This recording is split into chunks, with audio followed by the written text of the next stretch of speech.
Wanted to know about their pet, your pet, thirstier and hungrier than usual, so she asked the vets. Hi, I'm Dr. Donica Salamoon, and I am here with Kim, our licensed vet tech, and Lola, and we are talking about Cushing's today.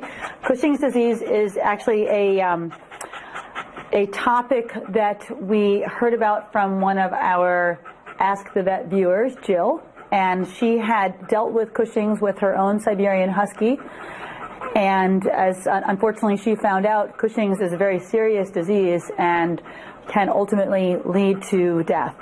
Cushing's is a disease of the adrenal gland, and the adrenal gland sits right in front of the kidneys, and the adrenal gland can become overactive. Some of the common signs that Lola was starting to show would be increased thirst and increased appetite.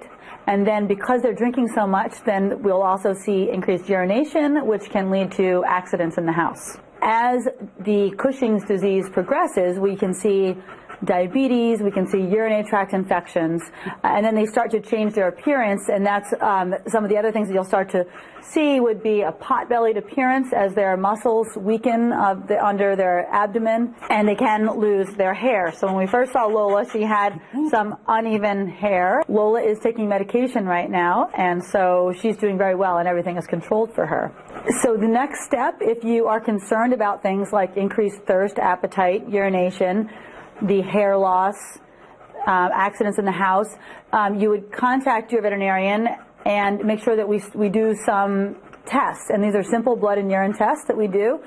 And those are initial screens. If the initial screens are looking positive for Cushing's, then there is a second test we did on Lola, and that is called the low-dose dex suppression test.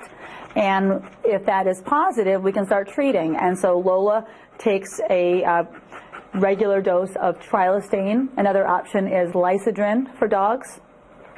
And then, of course, she also takes her insulin for the diabetes that is common secondary with the Cushing's.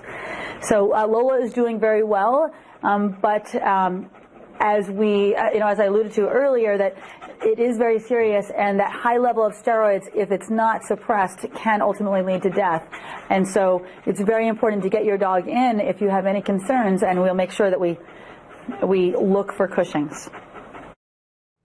If you have a question you'd like to ask the vets, email us, askthevets@cbs6albany.com.